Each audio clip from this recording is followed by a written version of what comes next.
In a gripping tale, General Marcus Thompson, a distinguished black disabled Army general, faces a life-altering moment when he slumps unconscious after dizziness. Mistakenly accused of being a thief, he is handcuffed by Officer Bradley instead of receiving aid.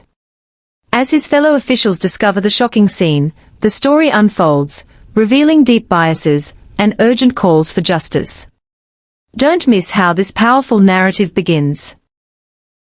General Marcus Thompson, a distinguished black disabled Army general, was heading into a crucial meeting with other ranking officials.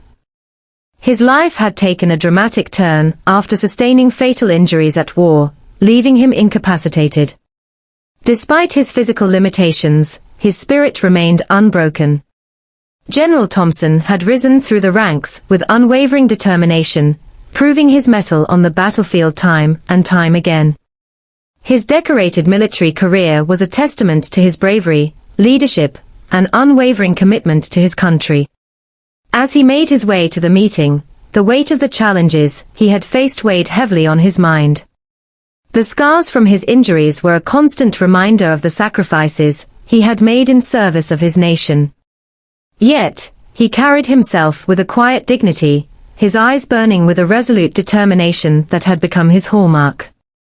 "Sergeant, wait for me at the barracks," he instructed his loyal bodyguard, who nodded and saluted.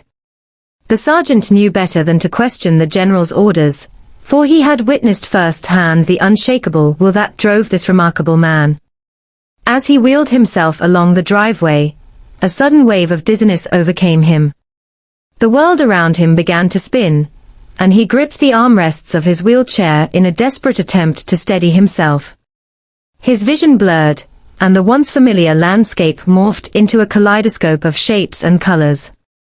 Overcome by a sense of disorientation, he felt his consciousness slipping away, and before he could react, he slumped forward, his body going limp in the chair. Moments later, a woman peered out of her window, her gaze fixed on the motionless figure in the driveway. Consumed by a mixture of fear and suspicion, she immediately reached for her phone, her fingers trembling as she dialed the emergency number. "There's a black man in my driveway," she exclaimed, her voice tinged with panic. "I think he's a thief."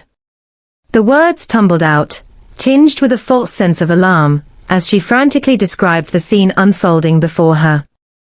Subscribe now to keep enjoying the content. Officer Bradley, a white police officer with a hardened expression, briskly approached the scene.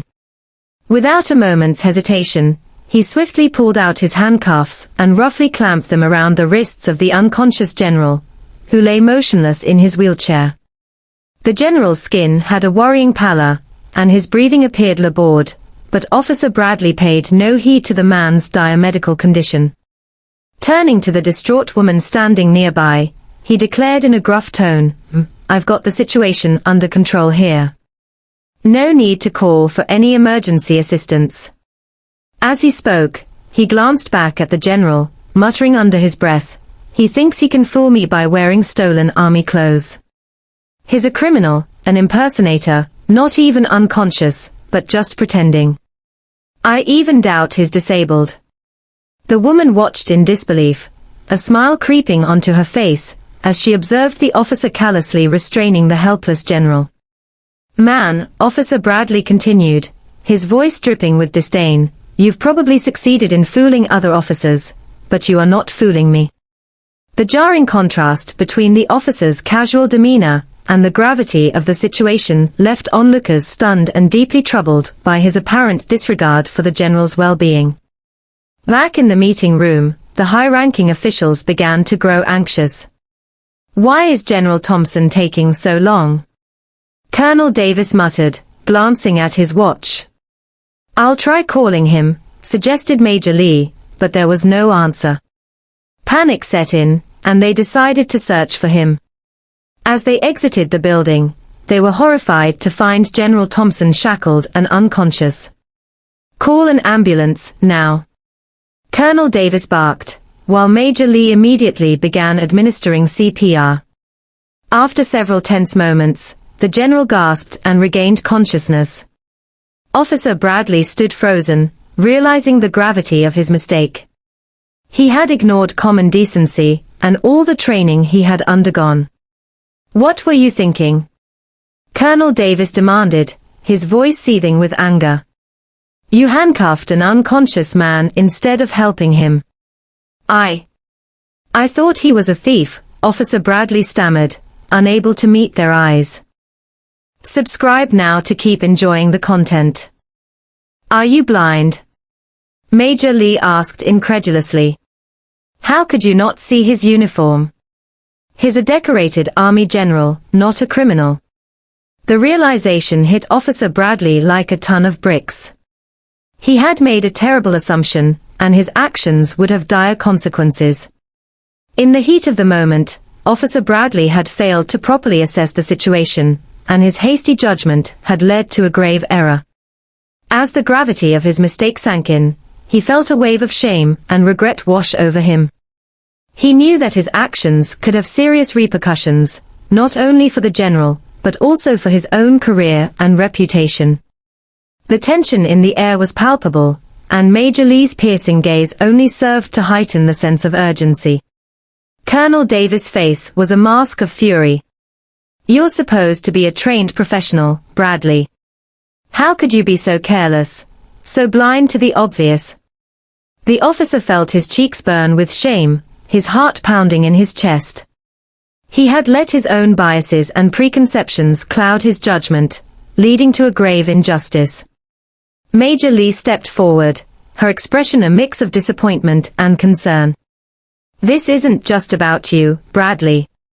Your actions have the potential to erode the trust between the community and the police. We can't afford that, not in these times." She paused, letting the weight of her words sink in. Officer Bradley felt his stomach twist with guilt. He had taken an oath to protect and serve, but in this moment, he had failed miserably. The realization that his mistake could have far-reaching consequences only added to the burden he now carried. The ambulance arrived, and paramedics quickly took over, rushing General Thompson to the hospital for further evaluation. The police chief, having been summoned by the senior-ranking Army officials, arrived at the chaotic scene. "What happened here?" he asked. Colonel Davis explained the situation, his voice filled with righteous fury. "This officer ignored an unconscious man's need for medical attention, and instead treated him like a criminal." The police chief turned to Officer Bradley, his face stern. "You're suspended pending the outcome of this investigation. Hand in your badge and gun." Officer Bradley's face flushed with a mix of shame and defiance. He had been a decorated officer, respected by his peers, but now he stood accused of a grave dereliction of duty. Gripping his badge and gun tightly, he hesitantly handed them over to the police chief, his eyes downcast. Subscribe now to keep enjoying the content. The chief's expression remained impassive, but his words were laced with disappointment. "We take these allegations very seriously, Bradley. You will remain suspended until we have thoroughly investigated the incident. I expect your full cooperation throughout this process." He paused, the gravity of the situation evident in his tone. "The public trust is the cornerstone of our profession, and any breach of that trust will not be tolerated." The woman who had falsely accused General Thompson was also arrested and charged for making false allegations that endangered another person's life. She was later released on bond, but the damage had been done. General Thompson received the care and medication he needed and made a full recovery. As he resumed his duties of protecting the nation, he couldn't help but reflect on the day's events. "We still have a long way to go," he murmured to himself, determined to continue his fight for justice and equality. The incident served as a stark reminder to everyone involved of the importance of empathy, understanding, and the dire consequences of prejudice. The Army officials vowed to ensure that such a travesty would never happen again, and General Thompson's unwavering spirit became an even greater symbol of resilience and strength.